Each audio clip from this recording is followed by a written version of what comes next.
Kita akan berangkat dari Roma pasal yang ke-9 ayat yang ke-30 sampai pasal yang ke-10 ayat yang ke-3.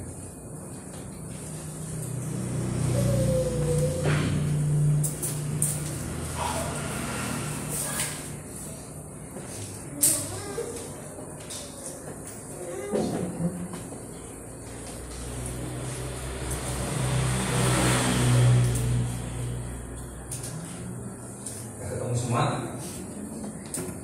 Ya, baik.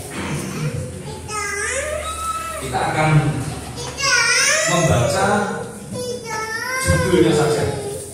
Ini adalah satu perikop, saudara ya. Satu perikop kalau saudara melihat. Ya. Roma 9 ayat 30 sampai pasal 10 ayat yang ketiga itu adalah satu perikop. Kita akan baca judulnya saja. Ya, judulnya saja terlebih dahulu, kemudian nanti akan mengupas beberapa ayat yang perlu kita kupas berkaitan dengan judul yang akan saya mengukakan. Baik, judulnya saja kita baca bersama-sama. 1, 2, 3. Keselamatan bangsa-bangsa lain dan kesesatan orang Israel. Hari ini kita akan belajar firman Tuhan tentang kesesatan orang Israel. Kesesatan Israel. Saudara kasih Tuhan, dari satu perikop ini, ya, dari ayat-ayat yang ada dalam satu perikop ini, kita menemukan beberapa ayat atau beberapa ayat yang akan kita kupas yang berkaitan, yang menyatakan, ya, paling tidak itu 3 alasan mengapa Israel itu dikatakan sesat. Ya. Jadi kita akan belajar dalam satu perikop ini, kita ambil ya beberapa ayat yang menyatakan alasan, paling tidak 3 alasan mengapa Israel itu dikatakan sesat. Yang pertama, kita akan melihat dari ayat yang ke-31 dan 32. 31 silahkan saudara bersama-sama membaca, kemudian 32 saya akan membacakan untuk saudara bersama-sama. 1, 2, 3. Tetapi kalau Israel sungguh-sungguh menjaga penyelamatan dan kebenaran, tidaklah sampai kepada itu. Mengapa tidak? Karena Israel mengejarnya bukan karena iman, tetapi karena perbuatan. Yang pertama, mengapa Israel itu dikatakan sesat? Karena Israel itu mengejar kebenaran berdasarkan perbuatan. Mengejar kebenaran karena perbuatan. Ya, mengapa ini dikatakan sesat? Karena sesungguhnya, sebenarnya, saudara kasih Tuhan, ya, seluruh atau semua manusia, setiap orang di dunia ini telah berbuat dosa dan telah kehilangan kemuliaan Allah. Dalam Roma pasal yang ketiga ayat 23 kalau tidak salah ya, itu dikatakan semua manusia telah kehilangan, telah berbuat dosa dan telah kehilangan kemuliaan Allah. Dengan demikian, saudara, sebaik apapun perbuatan manusia, sesaleh apapun perbuatan manusia, kebaikan manusia, kesalahan manusia itu seperti kain kotor di mata Tuhan. Ayatnya di dalam Yesaya 64 ayat yang ke-6. Saudara bisa melihat, sungguh kesalahan kami seperti kain kotor di hadapan. Ya.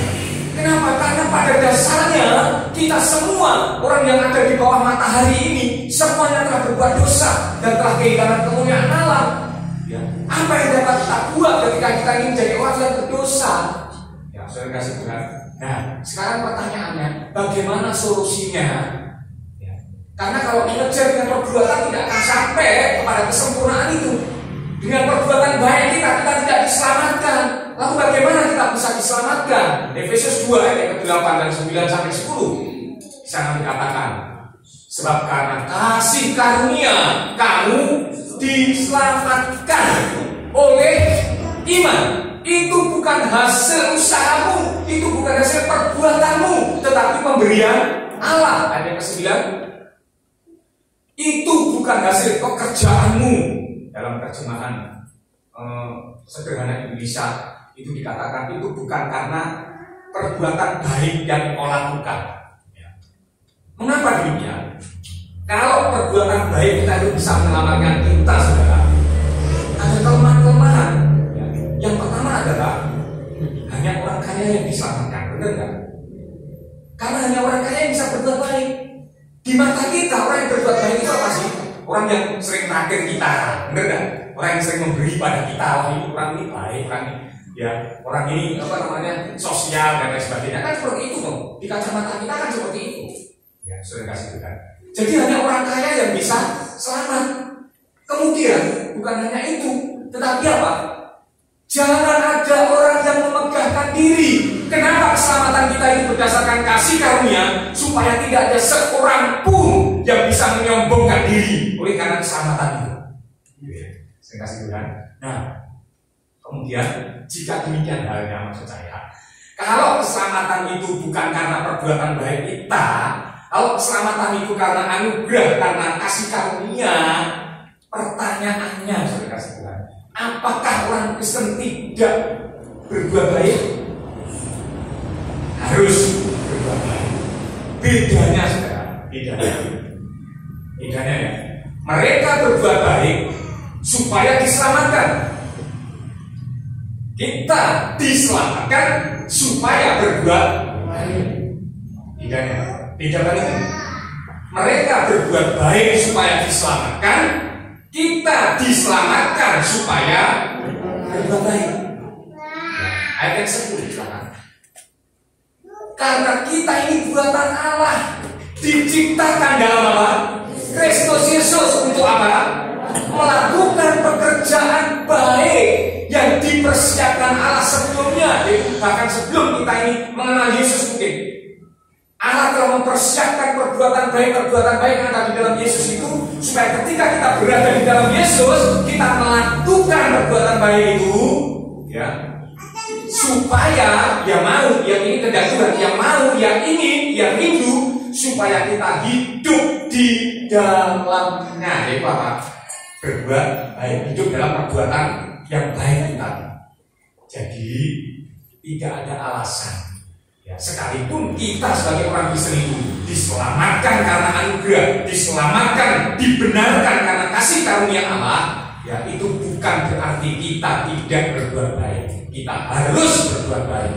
Hanya bedanya kita ini diselamatkan supaya berbuat baik. Kalau kita tidak berbuat baik, berarti kita ini tidak tepat sasaran. Kalau tidak tepat sasaran, keselamatan itu bisa diambil oleh Tuhan. Misalkan saya kasih contoh begini aja, saya kasih modal kepada seseorang ini, modal, gunakan modal ini untuk usaha. Tiba-tiba uang yang saya pinjamkan, uang yang saya berikan, katakan seperti itu, tidak dijadikan modal, tapi dijadikan apa? Untuk berfoya-foya. Ini contoh ya, berfoya-foya. Loh, apa ini? Padahal maksud saya itu memberikan. Tetapi ketika untuk berfoya-foya, maka yang terjadi, mungkin saya bilang, ini duit kok seneng-seneng. Mungkin seperti itu ya. Jadi intinya, kalau kita tidak berbuat baik, kalau orang Kristen itu tidak berbuat baik, dia tidak tepat sasaran. Dia berdosa di hadapan Tuhan. Ingat ya, dosa bagi seseorang itu berbeda-beda. Bagi orang yang tidak mengenal Tuhan, dosa itu adalah masalah melakukan kejahatan. Tapi bagi orang yang telah mengenal Tuhan, dosa itu adalah tidak berbuat baik. Ada ayatnya, ada ayatnya. Ya. Artinya, ya, mari oleh karena diri baik berbuat baik. Ya. Oleh karena diri baik berbuat baik. Ya. Jangan Tuhan. Ya. Saudara, ini yang pertama. Ya, yang pertama, mengapa Israel itu dikatakan sesat? Karena Israel itu mengejar kebenaran, keselamatan itu karena perbuatan baik. Karena perbuatan baik itu tidak menyelamatkan. Yang kedua, pasal yang ke-10 ayat yang kedua. Baca pasal yang ke-10, Roma 10 ayat yang kedua. Sebab aku dapat memberi kesaksian tentang mereka bahwa mereka sungguh-sungguh giat untuk Allah, tetapi tanpa pengertian yang benar. Kenapa Israel dikatakan sesat? Karena Israel itu giat untuk Allah tanpa pengertian. Giat untuk Allah tanpa pengertian. Sudah kasih Tuhan, orang yang tidak memiliki pengertian itu tidak dapat bertahan. Dan orang yang demikian ini Alkitab mencatat bisa disamakan dengan hewan yang dibinasakan. Mazmur pasal yang ke-49, kita bisa melihat di sana ayat 21. Mazmur 49 ayat 21. Itu ayat 20 ini. Di ayat-ayat apa namanya? Alkitab HP suci maksudnya. Itu ayat yang ke-20. Mazmur 49 ayat yang ke-20 di situ. Ya, mestinya ini ayat 21 ya kalau Alkitab ya. Manusia yang dengan segala kegemilangannya tidak mempunyai pengertian apa namanya, boleh disamakan dengan hewan yang dibinasakan. Jadi saya tidak ngomong kosong, ini firman Tuhan yang saya ngomong. Kemudian ayat yang ke-13, saudara melihat ayat yang ke-13 di sana. Ayat yang ke-13. Tetapi dengan segala kegemilangannya sama-sama gemilang ya. Manusia yang gemilang itu tadi tidak dapat bertahan, ia boleh disamakan dengan hewan yang dibinasakan. Ayat ini sama, tetapi ada yang membedakan sedikit di tengah-tengahnya. Apa itu? Tidak dapat bertahan dan tidak memiliki pengertian. Mengapa tidak dapat bertahan? Karena tidak memiliki pengertian. Karena tidak ngerti, maka dia tidak bisa bertahan. Gitu ya. Karena dia tidak mengerti, maka dia tidak bisa tetap berdiri. Ya. Maka firman Tuhan dalam Amsal pasal yang ke-19 ayat yang kedua, kerajinan tanpa pengetahuan tidak baik. Ya, kerajinan tanpa pengetahuan tidak baik. Oleh karena ini, ayo yang ngerti ya, yang ngerti ya, ngomong. Ayo ngomong 1, 2, 3, yang ngerti ya. Kita harus ngerti, memiliki pengertian. Ibadah untuk apa kita ibadah? Melayani Tuhan. Untuk apa kita melayani Tuhan? Kita harus ngerti. Suatu saat ada 2 jemaat yang keluar dari gereja setelah ibadah, kemudian terus mereka itu bincang-bincang di tengah jalan. Aku nggak bisa merasa ibadah hari ini. Aku nggak puas rasanya. Saya tidak senang dengan ibadah hari ini. Hati saya tidak bisa senang dengan ibadah hari ini. Ya. Yang satu itu betul-betul minggu berikutnya lagi orang yang sama ngomong lagi seperti itu. Aku tidak bisa merasakan ibadah hari ini. Aku tidak bisa senang ibadah hari ini. Aku tidak bisa puas hari ini. Akhirnya karena tidak kuat, teman ini yang diajak ngomong ini berkata, kamu harus ingat, ibadah itu bukan untuk menyenangkan hatimu. Melayani Tuhan itu bukan untuk menyenangkan hatimu. Tapi ketika engkau ibadah, ketika engkau melayani Tuhan, tujuanmu itu hanya satu, menyenangkanmu. Apa tujuannya? Menyenangkan hati Tuhan. Terlepas engkau senang atau tidak, terlepas engkau puas atau tidak, selama hatinya Tuhan senang, selama hatinya Tuhan puas, itulah tujuan ibadah kita. Amin. Nah, sekali kasih Tuhan, kalau kita sudah ngerti seperti ini, maka kita tetap berdiri. Sekalipun mungkin kita tidak puas dalam ibadah, kita tidak puas atau tidak senang dengan pelayanan kita, kita tetap berdiri. Karena memang ketidakpuasan, ketidaksenangan dalam ibadah itu ketika kita keluar dari ibadah itu banyak faktor, saudara. Bukan hanya karena si pelayannya, tetapi mungkin kesiapan hati kita. Ya. Sehingga akhirnya ketika kita mendengarkan firman Tuhan, pikiran kita itu ngobrol kemana-mana, mengembara kemana-mana. Saya pernah nggak tahu dikirimi tipe orang Kristen yang dikirimkan belum itu di jemaat ya, atau yang kirim mungkin jemaat malah saya tidak ngerti ya. Tipe orang Kristen, karena saya jarang memegang HP yang ada WA ya.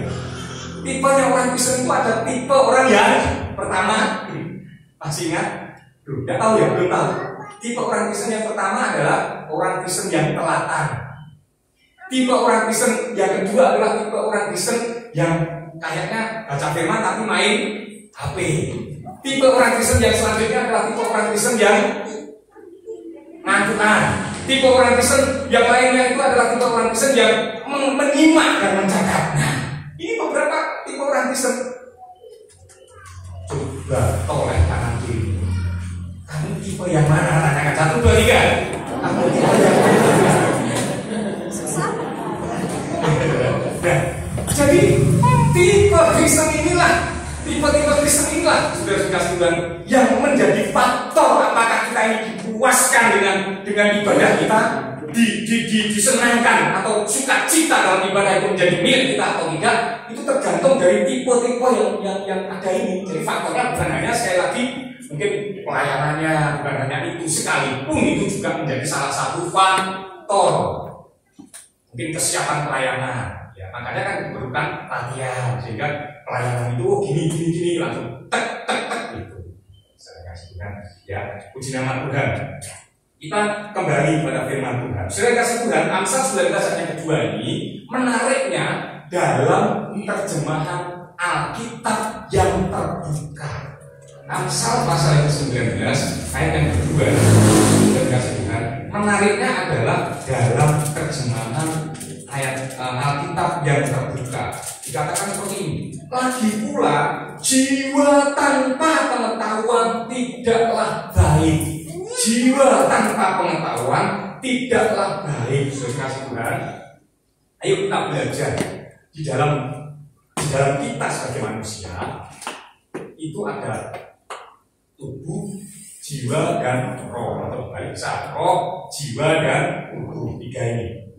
Nah, di dalam jiwa ini kita belajar sedikit tentang manusia. Di dalam jiwa itu ada yang namanya pikiran, perasaan, dan kemauan. Lagi dalam pikiran kita itu, dalam jiwa kita itu ada pikiran, perasaan, dan kemauan. Jadi hewan juga punya jiwa. Tidak bisa. Karena apa? Karena kalau misalkan anjing itu salah, bandeng, saudara lempar dengan batu, anjing itu akan marah.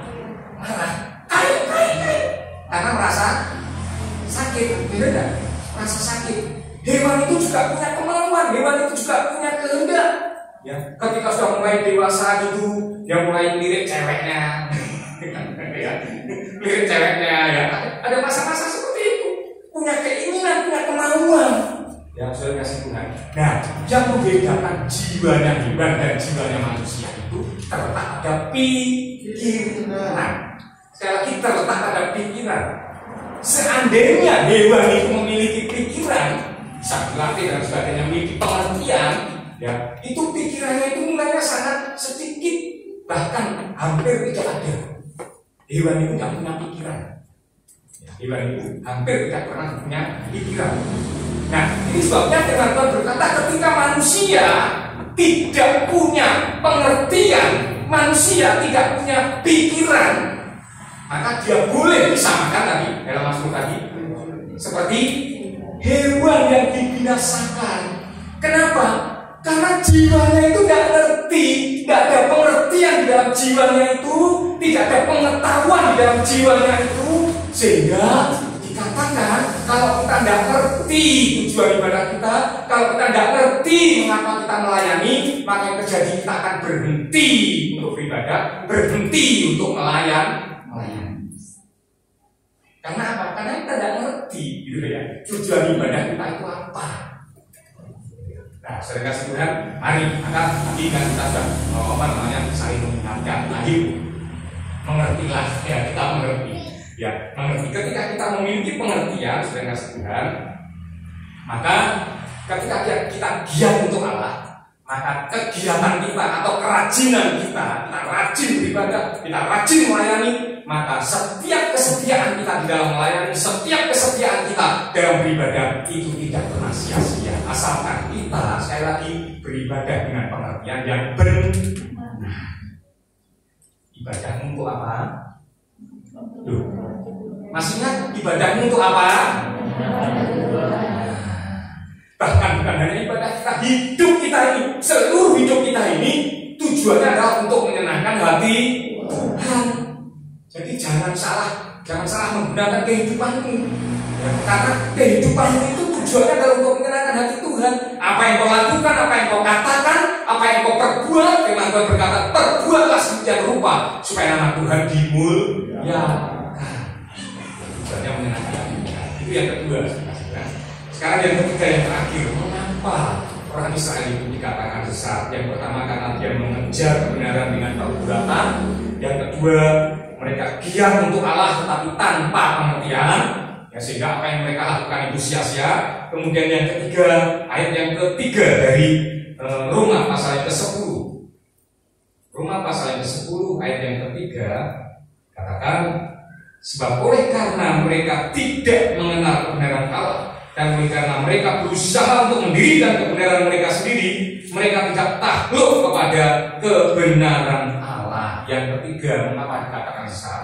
Karena mereka mencoba berusaha untuk mendirikan kebenarannya sendiri.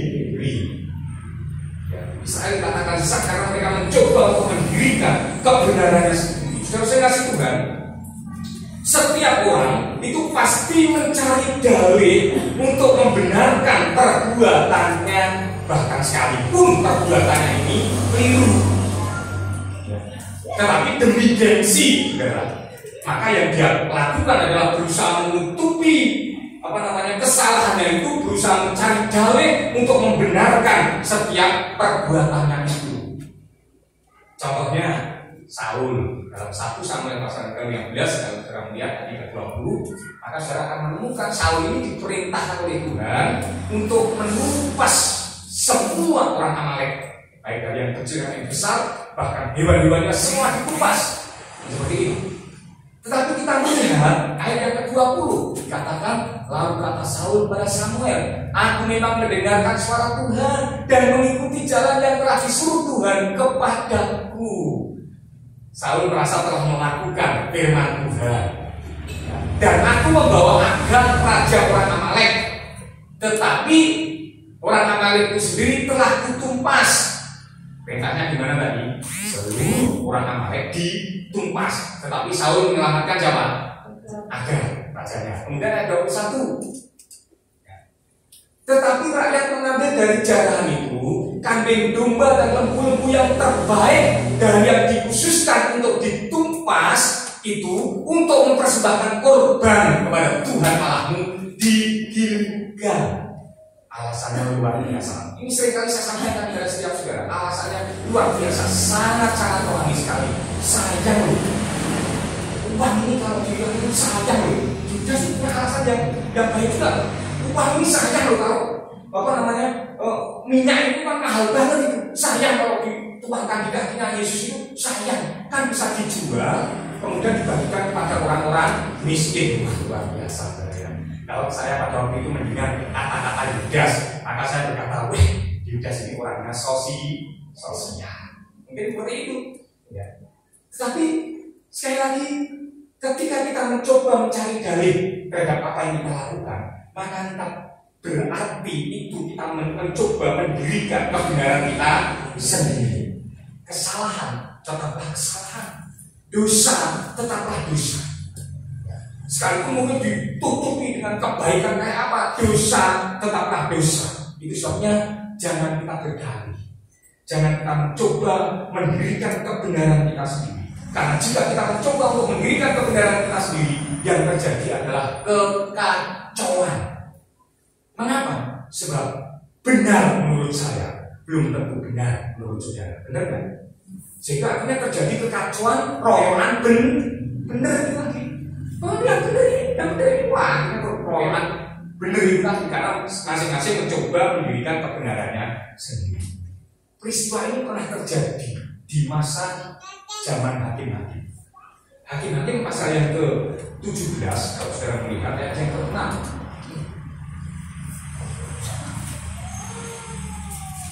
Pada zaman itu, zaman hakim-hakim itu, tidak ada raja di antara orang Israel, tidak ada pemimpin yang memimpin orang Israel.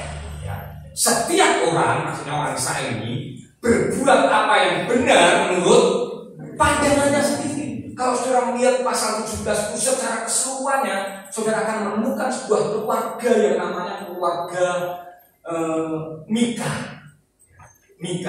Kemudian Mika ini mencuri uang ibunya mengutuk orang yang mencuri uang ibu. Akhirnya dia mengaku kepada ibunya, dan ibunya ngomong, diberkatilah anakku. Lihat, perhatikan kekacauan yang pertama apa? Mengucapkan kutuk dan berkat itu seenak beli sendiri. yang mengatakan terkutuklah orang yang mencuri, tapi begitu yang mencuri anaknya diberkatilah. Sudah bisa lihat di situ, diberkatilah. Ini kekacauan, saudara. Nah, kemudian dari uang curian itu dikembalikan pada ibunya. Kemudian ibunya di antara mengambil sebagian uang itu, terus menyuruh orang-orang orang membuat patung untuk membuat patung tuangan ya, dari perak, patung tuangan dari perak. Dan kemudian itu dianggap sebagai Tuhan. Terus kemudian dia mentahbiskan anaknya, ini cucunya, berarti cucunya ibu ini, anaknya Mika, salah satu anaknya Mika ini ditahbiskan sebagai imam. Nah, ini dari suku Efraim. Sampai akhirnya ada suku Yehuda, orang Lewi, ya, suku Yehuda ini datang mencari tempat. Kalau saudara membaca, pokoknya asik ya, kalau kita membaca memang itu sebenarnya asik. Datang situ mencari naungan, mencari tempat, mencari pekerjaan. Sehingga akhirnya ketika Mika ini tahu ini orang Lewi, ya, ini orang Lewi yang jadi imam, maka dia langsung diangkat jadi imam di keluarganya ini. Imamnya itu sekali lagi bukan imam yang memang suku Lewi, tapi imam dalam pengertian itu bukan menyembah Tuhan yang benar, menyembah patung tuangan itu tadi. Dia punya Tuhan di situ. Nah, kemudian kalau mengikuti ceritanya terus, saya kasih Tuhan, datanglah suku Dan, pasal yang ke-18, suku Dan yang belum memiliki tempat, sehingga akhirnya terus membara kemana-mana mencari tempat dan akhirnya berjumpalah dengan keluarganya Mika. Suku Dan juga seperti itu, akhirnya mencuri trafiknya, mencuri patung tuangan itu tadi. Dan dari kuilnya itu dan berhala-berhala itu dicuri semua dan dijadikan ilah oleh Dan, suku Dan. Kemudian orang Lewi ini juga akhirnya ditarik, dibujuk untuk menjadi imam khusus untuk suku Dan. Saya sekalian dikasih Tuhan. Kekacauan-kekacauan yang terjadi ini karena apa? Karena orang Israel itu tidak memiliki pemimpin yang mengarahkan hidup mereka, sehingga mereka berbuat apa yang benar menurut berbuat apa yang benar menurut pandangannya sendiri. Ya, kita kata menurut pandangannya sendiri. Jadi apa yang dipandang benar itu yang dilakukan, padahal itu belum tentu benar. Nah, inilah kesesatan bangsa. Sebabnya saya kasih Tuhan, mari kita belajar.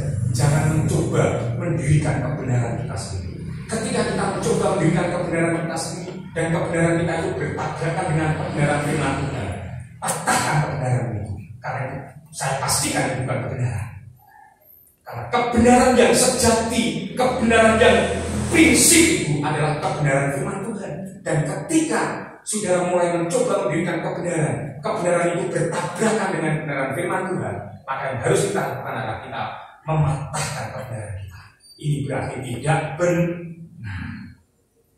Jika Tuhan, kasih Tuhan, inilah saya rasa kebenaran firman Tuhan yang dapat saya bagikan hari ini mengenai kesesatan Israel. Saya rindu saudara-saudara sebagai orang Kristen, karena kita ini sebagai orang Kristen adalah orang Israel secara rohani. Saudara tidak akan tinggal dalam kesesatan ini. Saudara akan tidak mengejar kebenaran itu dengan perbuatan baik, kita dengan berusaha sekuat tenaga supaya kita diselamatkan, tidak, tapi kita diselamatkan karena anugerah. Dan oleh karenanya maka kita berbuat baik. Oleh karena kita telah diselamatkan, maka kita berbuat baik. Kemudian ketika kita giat melakukan sesuatu untuk Tuhan, kita rajin beribadah, kita rajin melayani, milikilah pengertian yang benar bahwa ketika engkau ibadah, ketika engkau melayani, hanya hati Tuhan yang engkau senangkan, bukan hanya untuk menyenangkan hatimu. Ya, puji nama Tuhan. Kemudian yang berikutnya lagi, yang ketiga, jangan pernah mencoba mendirikan kebenaran kita sendiri. Dan kalau ada sesuatu yang kita anggap benar, ketika itu bertabrakan dengan kebenaran firman Tuhan, maka kita harus mematahkan kebenaran itu. Karena saya pastikan itu bukanlah kebenaran. Tuhan memberkati. Mari kita berdoa kepada Tuhan.